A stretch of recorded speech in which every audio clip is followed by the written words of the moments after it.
I'm Arthur Miller. Welcome to this special Miller's Court. Mark, if your brother broke the cookie jar, would you tell your parents? Yeah, probably. He'd get in trouble then. Aren't you being a snitch? Well, no, it's the cookie jar. Well, cookies. Harvey, if you saw a crime while walking on the street, would you report it to the police? Yes, I definitely would. Any crime? Depends on the crime. I wouldn't turn someone in smoking a joint, but I would probably turn someone in if they knife someone. Aha, so you pick and choose which crimes you're going to report? If I think it's a crime. What about you, Bob? Most of the time I would report a crime, yes, but there have to be exceptions to that. You mean if the criminal were your boss, you might not report him? Or my wife. Or your wife, right? So you know what's good for you. You expect anything for it? No, I don't. Nothing? Nothing except whatever expenses I might run up as part of participating in whatever happened. Okay. Most of us believe that it's a citizen's duty to step forward and help the police to enforce the law. That's good citizenship. But the question is, what kinds of tactics are we willing to tolerate in our society when the police want to encourage people to step forward? Should we pay those witnesses? Should we drop other criminal charges against them? In short, in our battle for law and order, does the end always justify the means? On this program, we're going to look at some of the practices that police and prosecutors do use to encourage testimony. Joining our audience, we have Alan Dershowitz, a colleague of mine at the Harvard Law School and a very experienced criminal defense lawyer. William Cadena, who is the first assistant district attorney, Middlesex County, Massachusetts, obviously a prosecutor. And finally, John Camp, a reporter, WCVB Channel 5 in Boston. John has just completed a series of investigative pieces that look carefully at prosecutorial practices. Now, after a short break, we're going to look at some of John's films that raise serious questions about our law enforcement system. Back in a minute.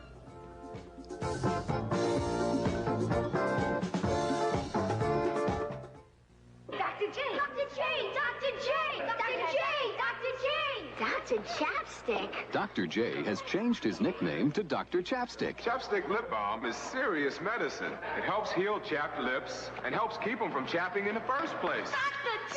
Dr. Chapstick to you. Chapstick has emollients to protect against the wind and cold. Even has a sunscreen. Hey, buddy, have a chapstick. Hey, thanks, Dr. Chapstick!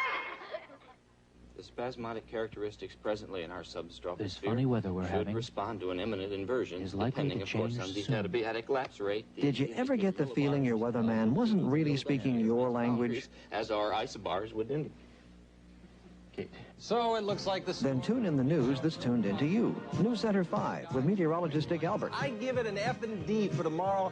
Fine and dandy. The Dick Albert's language is down to earth, meaningful weather reporting. And that's not open to interpretation. Did you know that there are at least 23 million American adults who can't read a want ad? Or a book, or a job application. That's why we have RIF. RIF is Reading is Fundamental. It's a national nonprofit program that makes kids really want to read, with thousands of local community projects that help kids help themselves to books. Books we can pick for ourselves and keep for our own. Books that help young people think and learn and grow. Because when you get a kid to open a book, you get him to open his mind and his future. You give him a chance to get somewhere in this world. But RIF works only if grown-ups make it work. That's why RIF needs you. Give a kid a book and you'll give a kid a break. Join the RIF program in your community. For more information, get in touch with your local RIF program.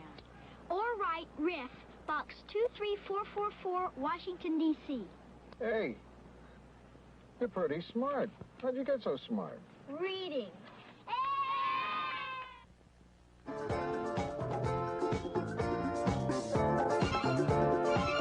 Our subject is the practices that police and prosecutors use to enlist informants and witnesses to catch and convict criminals. John Camp, an experienced television investigative reporter, has been looking into those practices. John? Arthur, over the years of dealing with law enforcement, I recognize the fact that law enforcement needs paid witnesses and informants to solve certain types of crime. However, there are really no safeguards or guidelines that are uniform to instruct law enforcement agencies, and consequently there are a lot of abuses. We'll take, for instance, one case that we're going to zero in on in which there was considerable publicity on the prosecutor to solve the case. There was a re-election campaign, and we will deal with that case first. June 28, 1978. 5 men are murdered in the basement office of the Blackfriars Disco Lounge in downtown Boston. The Blackfriars massacre touches off one of the most intensive investigations in Massachusetts history.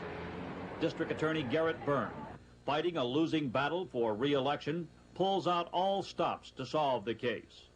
Within days, the DA's office claims it has the murderers. As television cameras grind away, Robert Ierardi is dragged from an apartment in East Boston. A few miles away in Everett, Robert Italiano learns that he's been accused of the murders. There's a police officer says to me, "Are you Bob?" I says, "Yeah." And at that, he threw me up against the wall and put the cuffs on me. I said, "What the heck is this for?" He says, "You're under arrest for murder." He said, "Oh, no," he put it this way. He says, "You're under arrest for the Blackfriars massacre." I said, "Huh?" And that just drained everything out of me. And I just went, whoop. Then they sat me down in the chair, and that was it. For Italiano, it was the beginning of an ordeal that still has not ended. An ordeal that also took its toll on his family. I received phone calls threatening my children's lives. I had to send them away for the summer. In the beginning, their friends couldn't come over to play with them anymore. Certain people just didn't want their kids associating with Maine. For District Attorney Garrett Byrne, the arrests were a boon to his political campaign. Television and newspapers were saturated with accounts of how his office had broken the case. The DA's case, it turned out, was based almost entirely on this obscenity-laden tape recording. From what I understand, you guys shot them all with the 25, and then shot them. But why kill them with the... I mean, weren't they dead with the 25?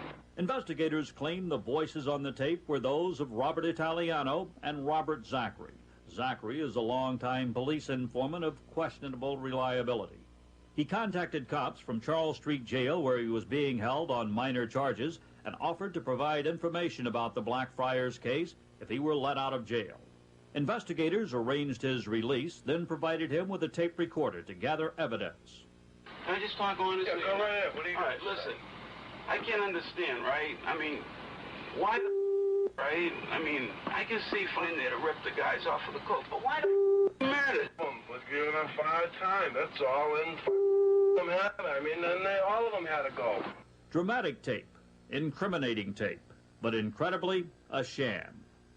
Zachary, a heroin addict and small-time drug dealer, apparently staged the conversation with a junkie friend while they were both strung out on dope.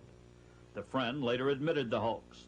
Yet investigators and prosecutors accepted the tape as the key evidence in the case. Former Assistant DA Tom Dwyer was in charge of the Blackfriars investigation.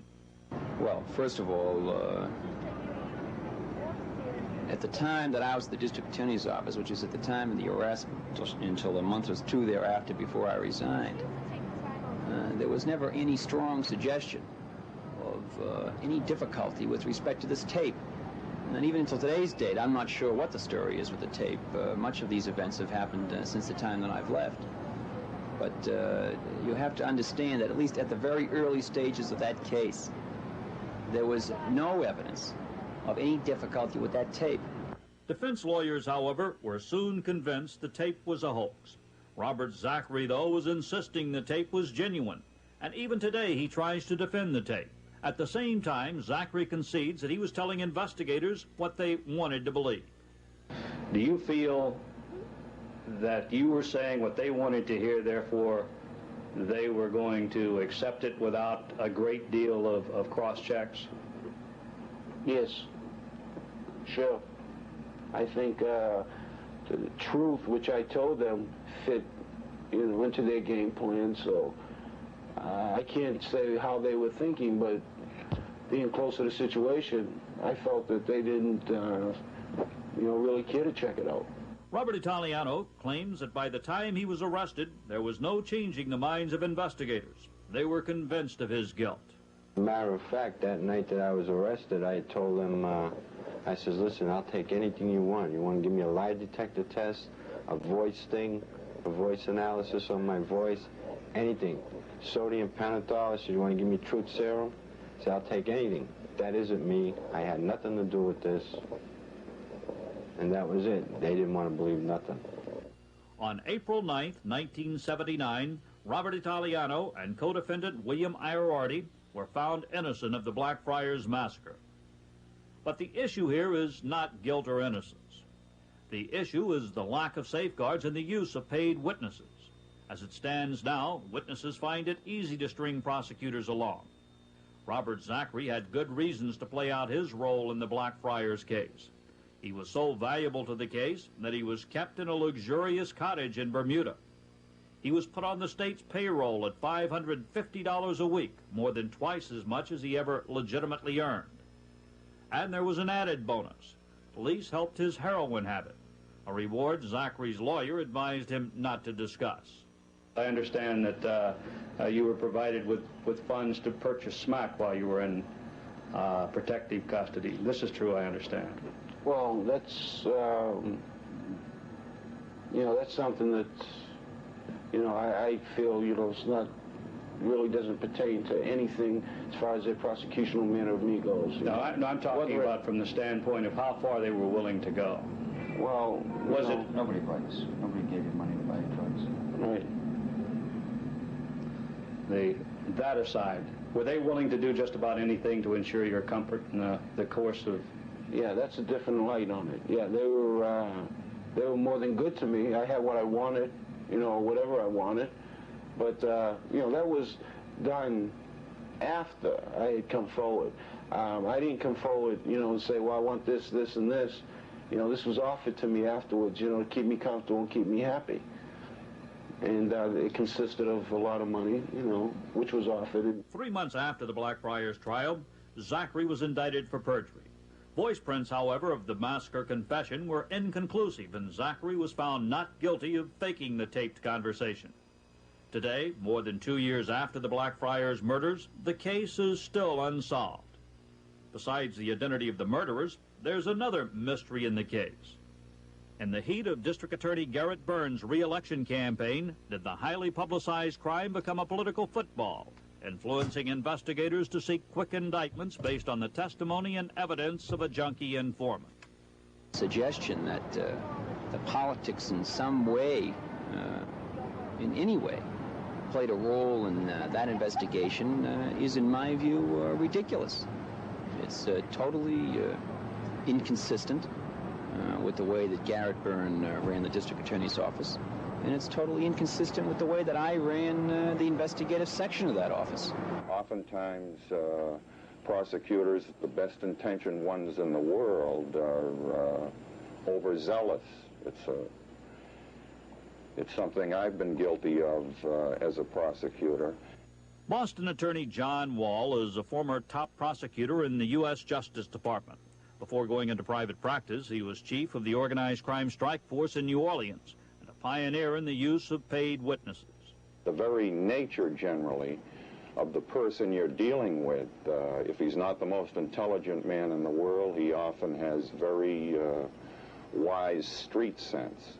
He knows that he's got to produce, and the temptation is overwhelming, as I say, to produce. And the temptation, I shouldn't say temptation, but the inclination of the prosecutor, naturally, in any endeavor, if a witness or a party cooperating with you can give you something of great assistance, you're anxious to believe it if you can. So subconsciously, there's the will to believe the witness on the part of the prosecutor, which every prosecutor has to guard against. We've just seen a case in which an informant was released from jail, paid, and possibly supplied with drugs. How do you feel about that? Think about that while we take a short break.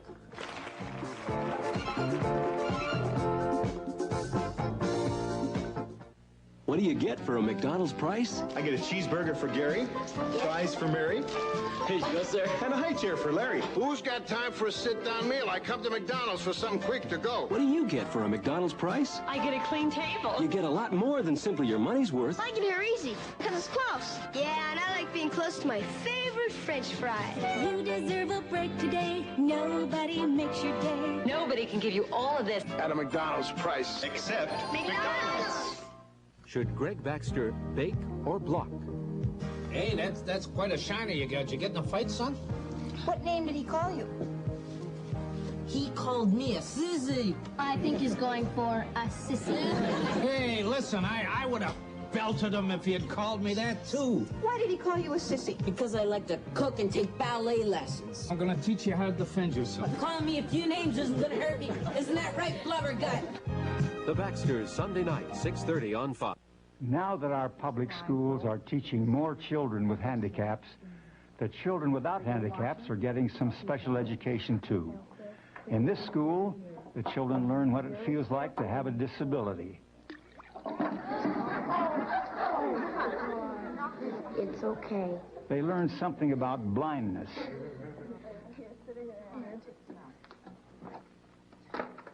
They learn something about orthopedic handicaps.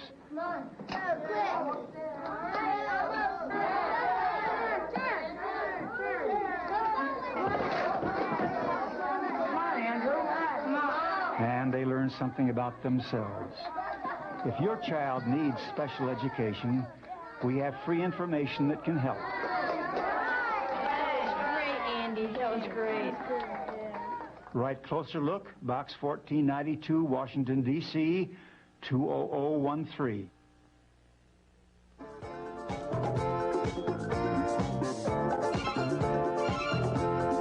Our subject is the use of witnesses in criminal prosecutions. Now, Margot, you've just seen a film and that shows us how one witness was treated. How do you react? I think it's terrible. It's awful. What's wrong with that? I don't think witnesses should be paid. I think they should just come forward and volunteer their information. Now, what bothered you about that film that you just saw?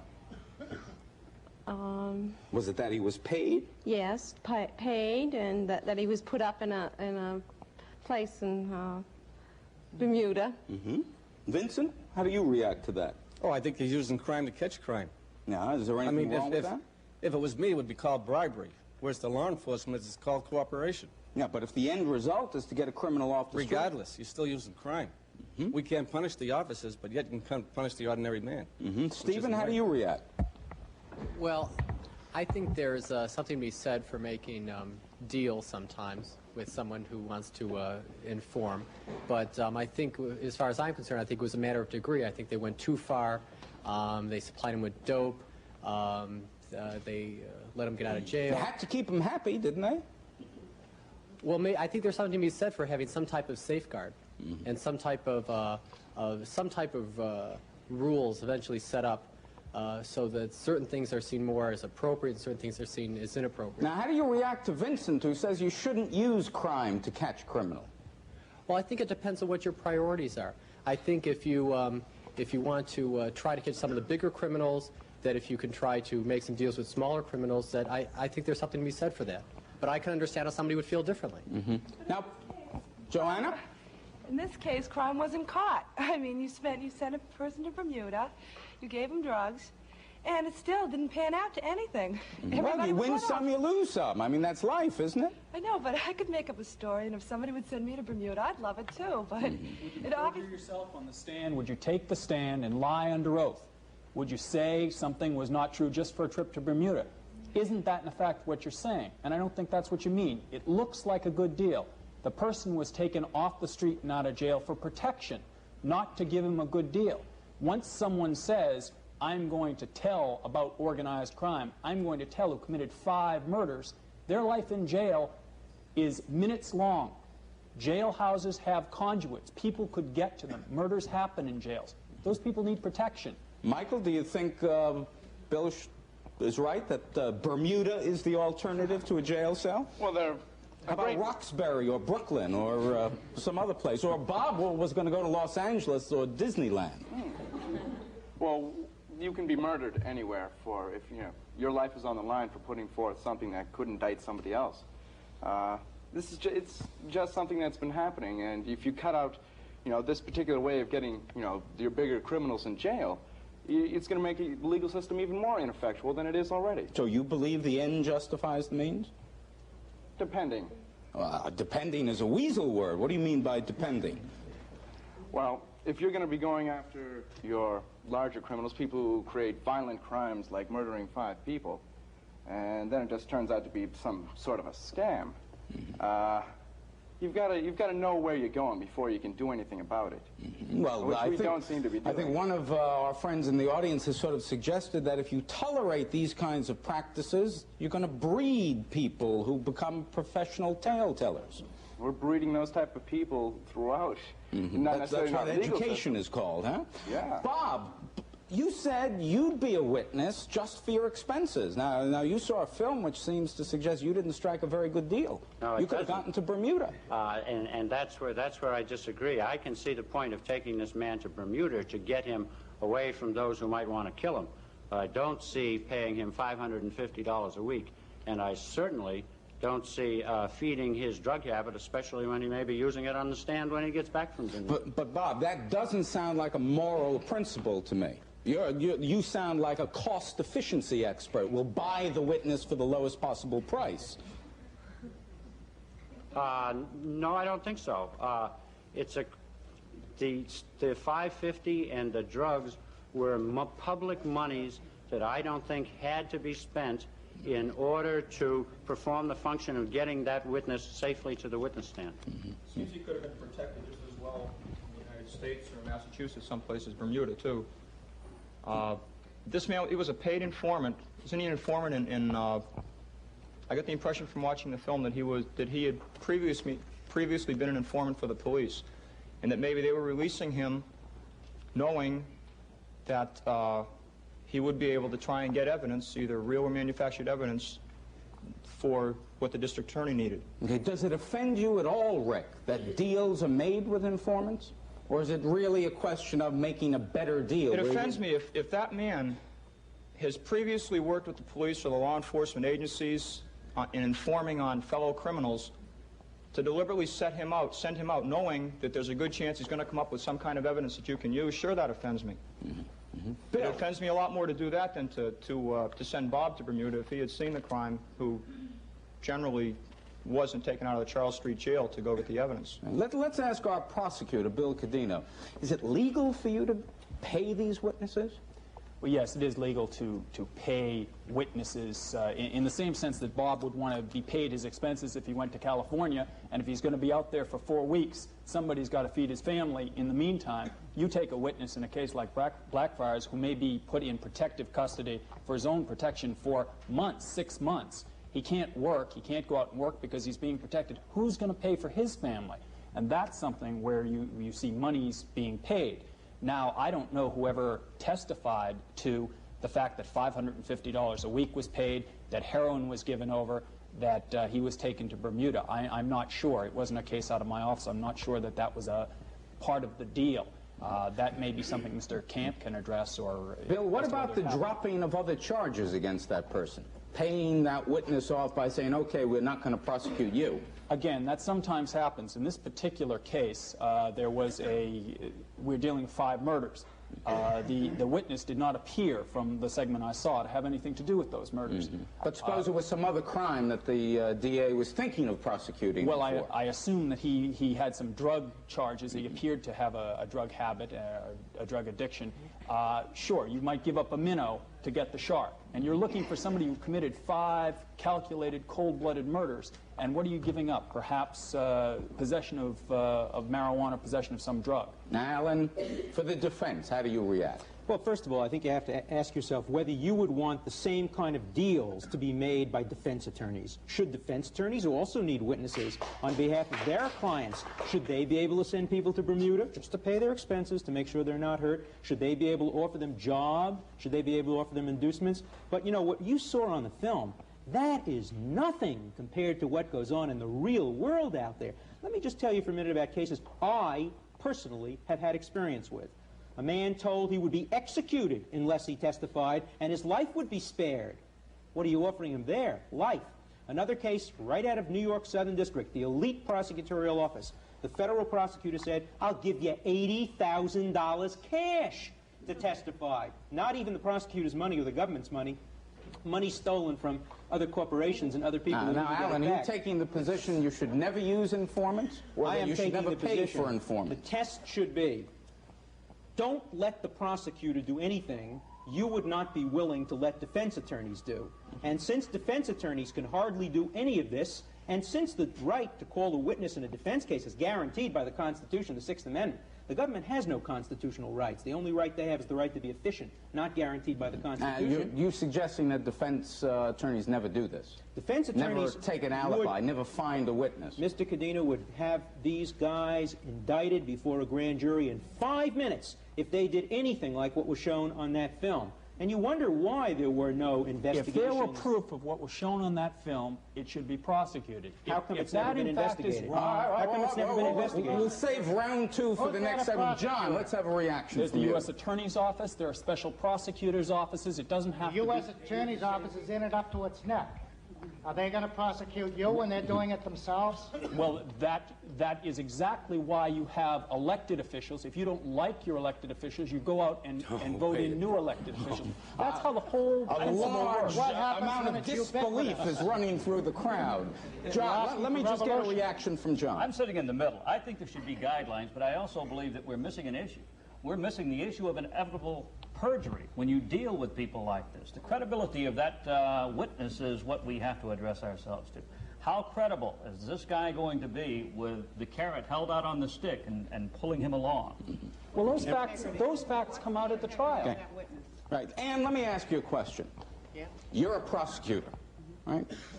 A mild-mannered accountant walks into your office and says, I'm up to my ears in a stock swindle at the company I work for.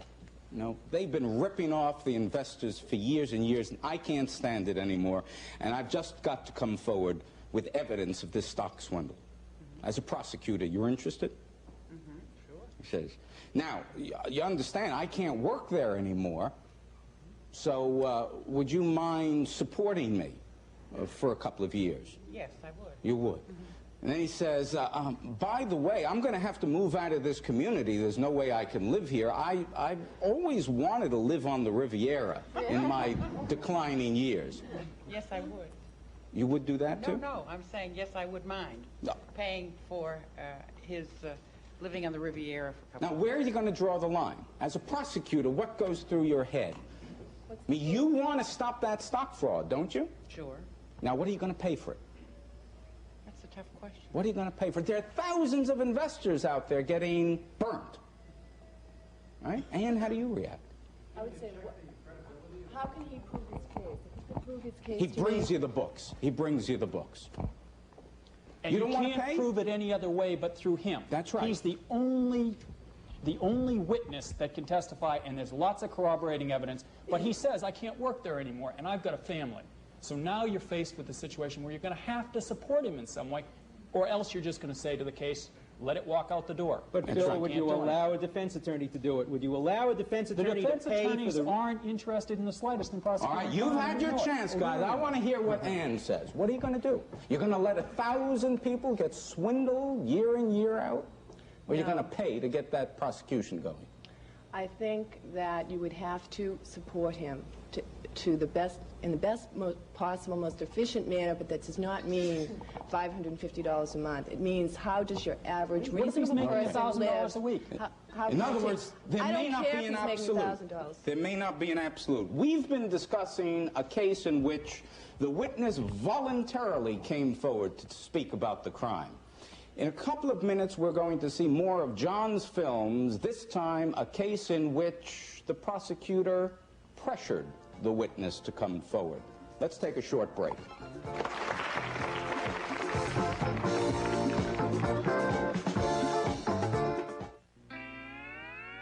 You got the look, I want to know better. You got the look that's all together. Living, playing, day or night. Jordache has the look that's right. The Jordache look. The Jordache look.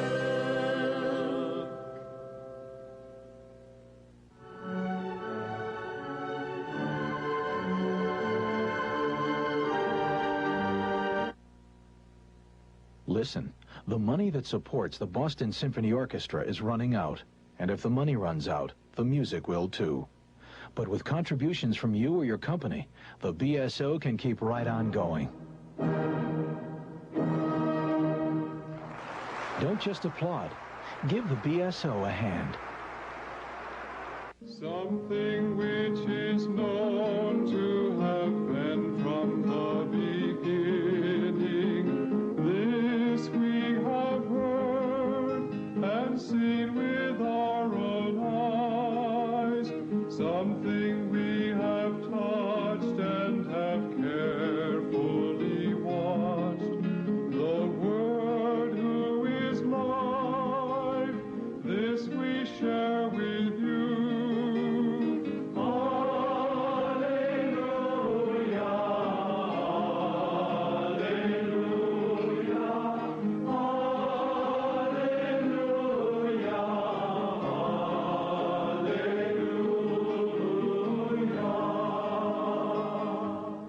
Warmest holiday greetings from your friends at Channel 5.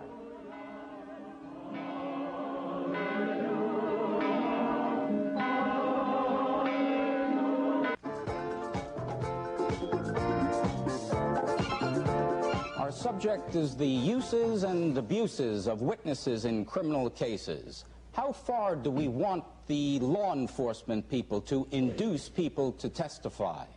And at what point does that inducement begin to look like pressure? John Camp has another real-life case for us to consider. What we have here, Arthur, is target prosecution. The prosecutor sets a target.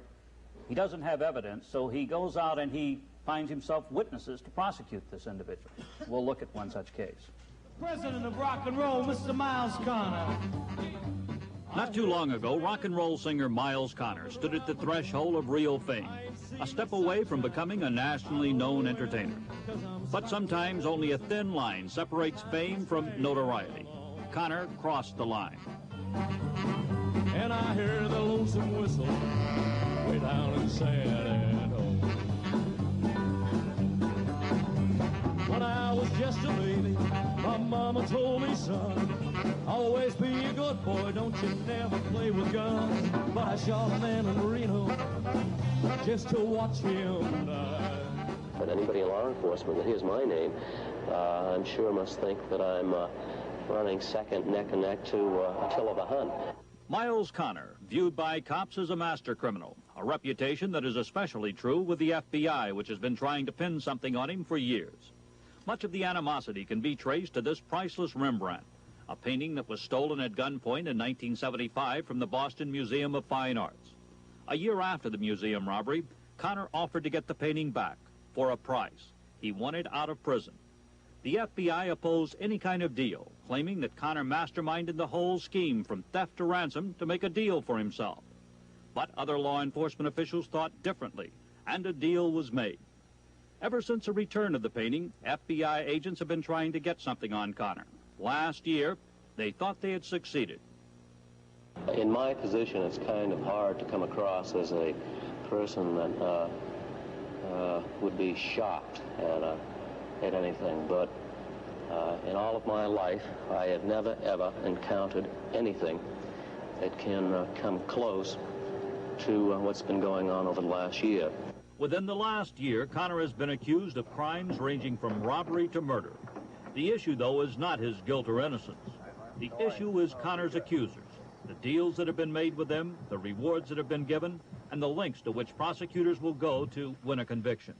This man has been Connor's chief accuser. He is Thomas Speraza, a 30-year-old murderer serving life sentences for killing 3 people and a suspect in numerous other murders. Connor and Speraza are longtime acquaintances. And last October, Speraza linked Connor and others to the 1975 robbery of Norfolk County Trust Company in Milton.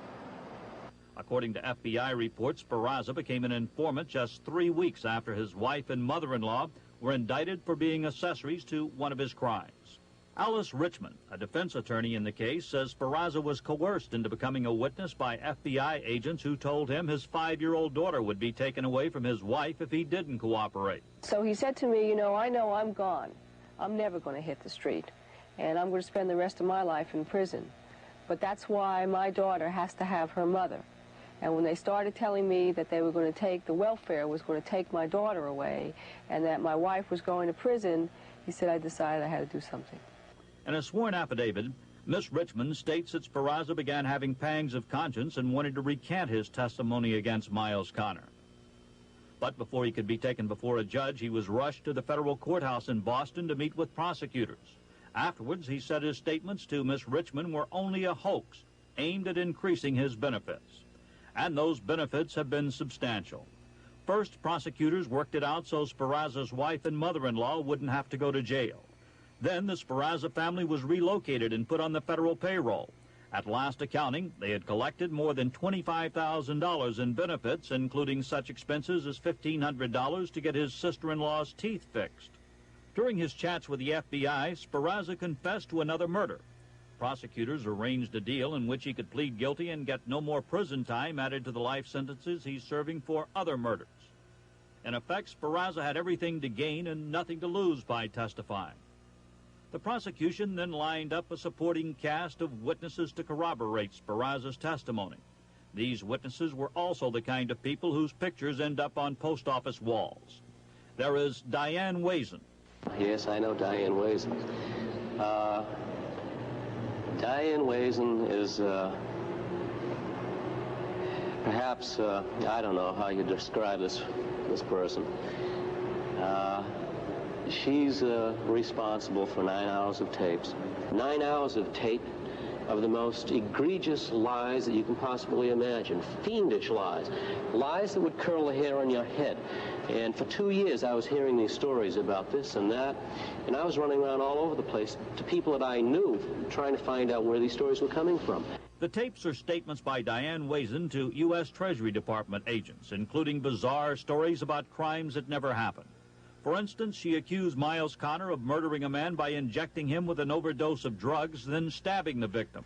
I had tracked him from New Bedford to Shirley, Mass, up near Fort Devens, through Quincy, back down to Oak Bluffs, down to Cape, and then Martha's Vineyard. Now he's back in New Bedford.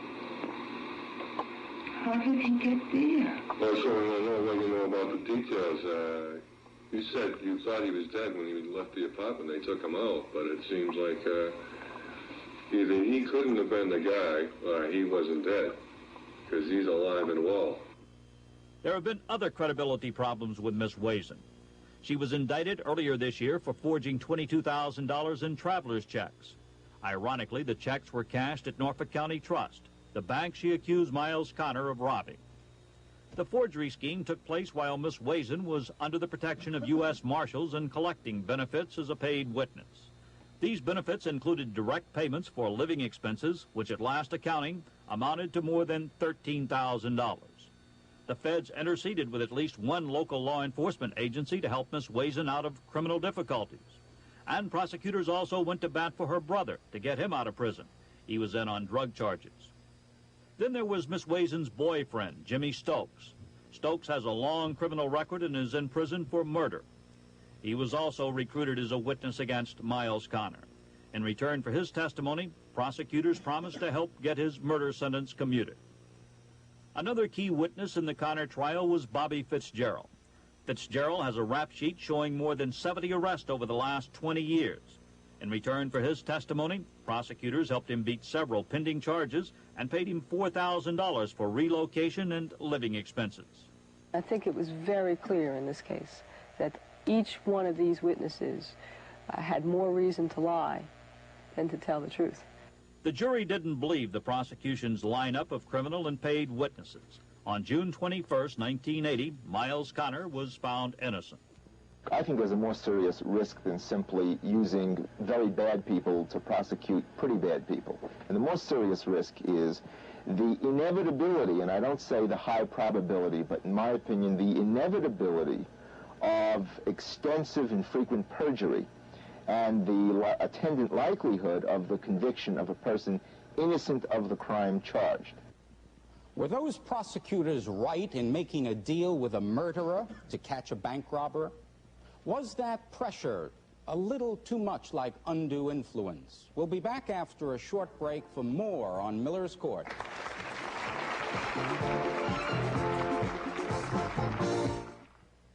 Only one show in the morning comes alive without a warning. It's New England, it's live, it's Good Day. Only one show in the morning from the town that you were born in. It's New England, it's live, it's Good Day. Only one show gets you thinking, keeps you smiling through your tears, with the places and the faces and the music and the cheers. While the other shows have come and gone, we've been around for years. It's New England, it's live, it's Good Day. Now that our public schools are teaching more children with handicaps, the children without handicaps are getting some special education too.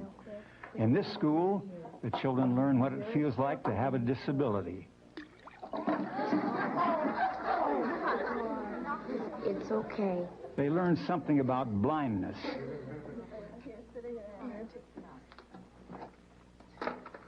They learn something about orthopedic handicaps.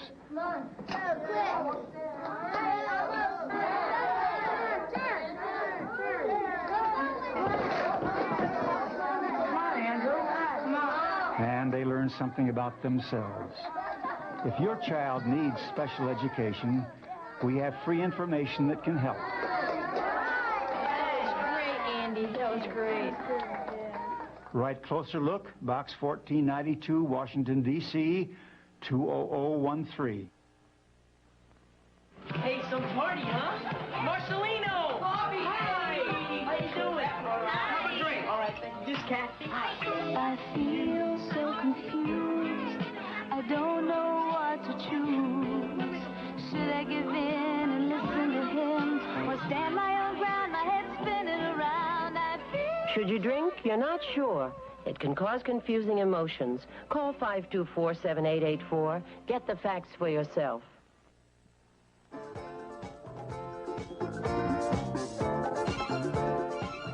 Even if we assume that it's a citizen's duty to come forward and tell the police what he or she knows, what can the police do when the witness doesn't want to come forward? Carrie, how do you react to the film you just saw? Well, I didn't like the fact of that witness being given all kinds of incentives, and obviously a person of that character, their credibility, is very suspect. What about the Perjury pressure? means nothing to them. I think, again, it's a situation of sometimes you need to apply some pressure, even to your basic, honest citizen who's very reticent to come forward. Okay. Elaine, let me give you a little story. It's a high school. There's a lot of marijuana, maybe coke, being pushed around the high school. Police want to break that ring. They know there's a Mr. Big. They nail a pusher, a small pusher, maybe a student at the high school. Should they pressure that pusher into revealing who Mr. Big is? No, I don't believe so. I believe that the situation's been taken care of. You can't really correct what's been done. As long as you get the person that has committed the crime, that's fine. Let the higher-ups go back and just hire somebody else to do it. Whereas if you put a little pressure on the person who was selling the drugs, you could get the What is the matter with law enforcement doing its job? What is the matter with law enforcement why you're so conducting into pressure. investigation? I don't understand that. Where Because are you you have coming to use from? because what you have is the cocaine dealer saying, hey, I want a deal. I want to make a deal. He comes to us. Or we say, okay, Mr. Cocaine Dealer, you claim you're a small-time dealer. You give us the next rung up on the ladder, and we'll recommend on your first case a suspended sentence. Sure, you're going to be prosecuted, and we'll recommend a suspended sentence. You're saying, fine, let him just take his rap and let the higher-ups go out and hire new people. I say bag the guy and try to get higher up by some other means. But what's wrong with the pressure? What's the other means? What's the other means? That's the problem. Michael? Well, you can't get the higher-ups because if the citizens aren't going to take the initiative to serve as witnesses, how else are you going to get the higher-ups without some pressure? Now, you'd be for the pressure. Not absolutely. What do you mean not absolutely? They say to this pusher, we're going to throw the book at you. We're going to make your life so miserable. We're going to make your wife's life. We're going to make your business life miserable. What's so terrible? He's a pusher. Who cares? Yes, where do you draw the line? Jim, what do you think? The problem that I have with the whole thing is that justice isn't actually served. Now, we watched 2 films where no one was convicted, no one was caught for the crimes.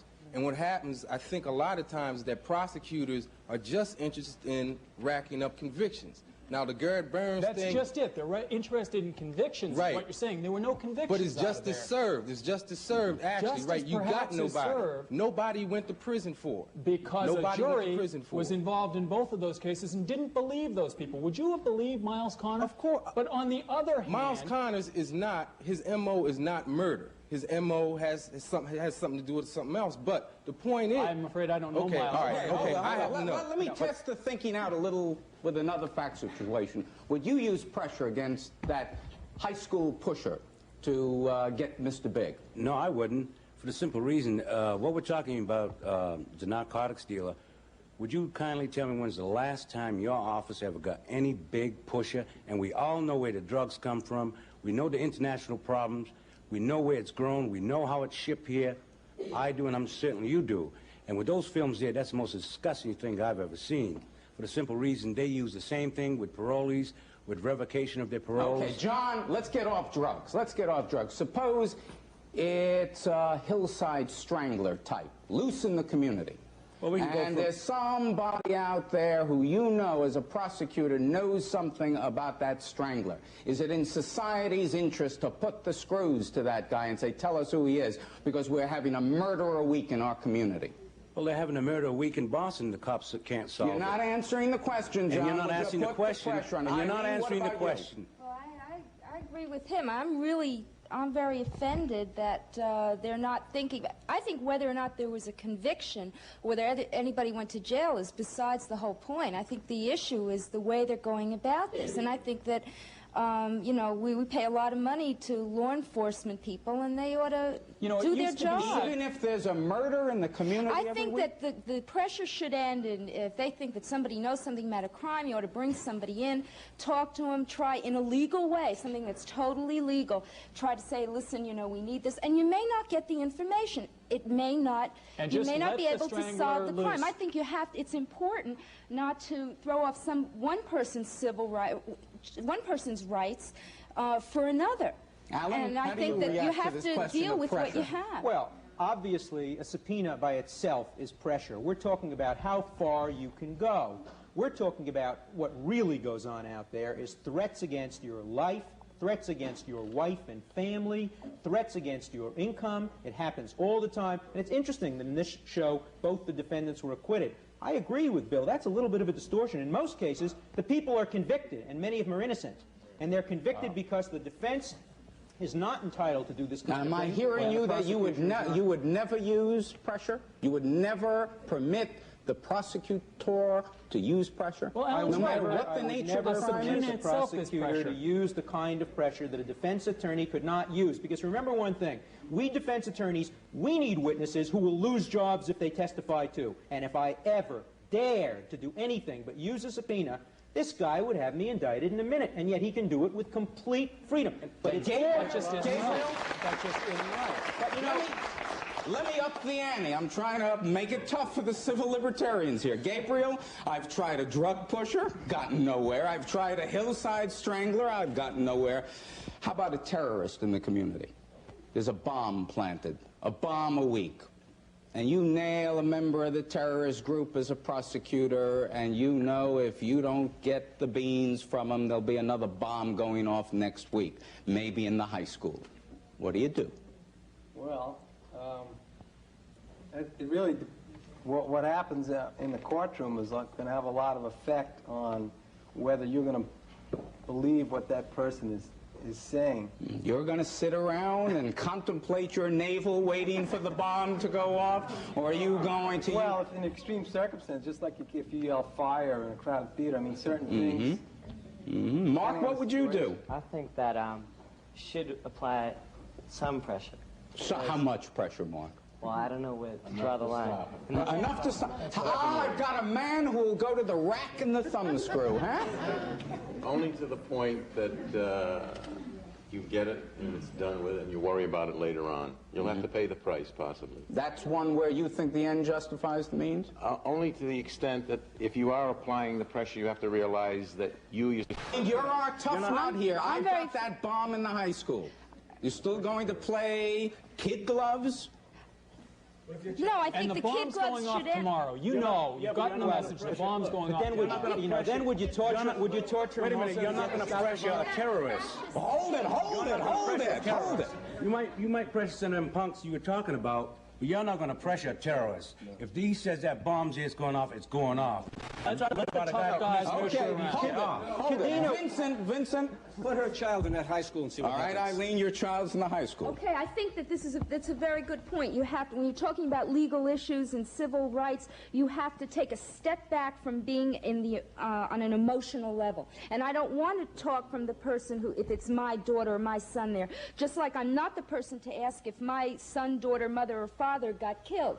I think that legislative things should be judged without that aura of emotionality there. And when you step back and take a look at that, you've got to take that in consideration when you're defending people's rights. The principle and establishing is more important. precedents. I mean, we could be a whole fascist society in 10 minutes if we say that the end justifies the means. But you require protection. But you want to be protected. Yes, and I expect you to do your best. I'm Okay, paying I my don't dollars witness to crimes. You've got to understand, how many crimes have you witnessed? How many crimes have you testified to? If you're going to prosecute the devil, you'll sometimes have to go to hell for witnesses. But would you resort to torture to stop the terrorists? Alan, of course you wouldn't. What's the difference between what you're doing and torture? Giving us a subpoena and saying, come in and testify? We will prosecute your wife. We will prosecute your mother. We will if they're throw guilty away the of crimes, key. you should prosecute Then why them. not torture them? Give them an offer. If they're guilty of crimes, you send them to jail. Hey, we're going to have to take a short break now. When we come back, we're going to ask our experts whether there are any possible guidelines we can impose on prosecutors to determine when the pressure, when the targeting, and when the inducement can be used. We'll be right back.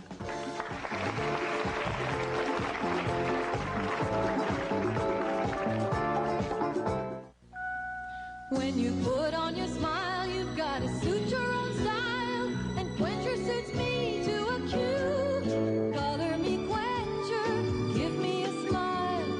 Wetter and better, and strictly my style. Lip Quencher Lipstick by Chapstick, drenched with moisturizers and loads of colors that suit me to a cue. Color me Quencher. It suits me to a cue. You can see us nearly everywhere. You can feel our spirit in the air. New England's right at home with Channel 5. This past year saw the return of some of our best local programs. Shows like Miller's Court that answer your questions. What do you think, Arthur? Should the law intervene? Shows like The Baxters that give you a chance to speak out on the issues. It's perfectly normal for a boy Greg's age to be interested in sex. They were not given the type of sex education that I consider right and correct. And Good Day brightens and enlightens your day. Shows that speak to you. Shows that let you speak back. Shows that have made Channel 5 the #1 station in New England. We've established a tradition. Channel 5 and you. New England's taste are changing, and Channel 5's arranging the new tradition. Channel 5 and you. As I was saying, fella, when people see an older person and a young one together, they tend to stereotype it. They think the older person isn't productive or that she needs help from the young one. Right, but... Well, I'll tell you something. Old people aren't all alike. We're as different as anybody else. Okay, can I... And old age isn't a disease either. Research has proved that. We're active and productive, so don't sell us short or write us off. Yes, ma'am, I agree. Could you take me to the airport, please? You got it, fella.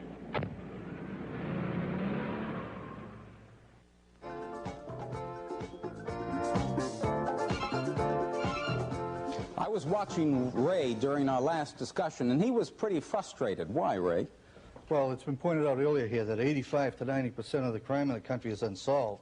And I think a great deal of that 10% that they do catch is used to this bribery and pressure and so forth. And I don't think there's anything we can do to stop it if that's all they can do. So I think the best thing we can do is look for ways to institute controls on them. Are there any ways, Bill? Sure. Society's protections are in place, Arthur. We've seen the results today. Juries make findings of not guilty if they don't believe the people. The information is turned over to defense counsel for them to use in cross-examination. And there isn't an ethical prosecutor that would suborn perjury. So all of the elements. What do you think? Well, I think much of this information is not turned over to prosecutors. There are a lot of prosecutors who suborn perjury. And I think the best safeguard would be if every single deal had to be publicly revealed and listed in a public register so that the outrage that we feel out there, we could know about. John, what's your answer? It's such a complex area that I don't have an answer. You can't legislate a prosecutorial conscience. You have to create some sort of guidelines within the offices that will prohibit prosecutors from getting involved in deals in which they would lose sight of what their job is. Okay. We've been talking about the ways prosecutors enlist witnesses. As the law now stands, a prosecutor does have the discretion to drop charges or press charges against the potential witness. He also has the prospect of awarding a job or pay.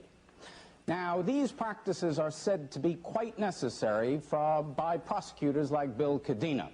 But let's face it, practices like this pose a serious risk of abuse.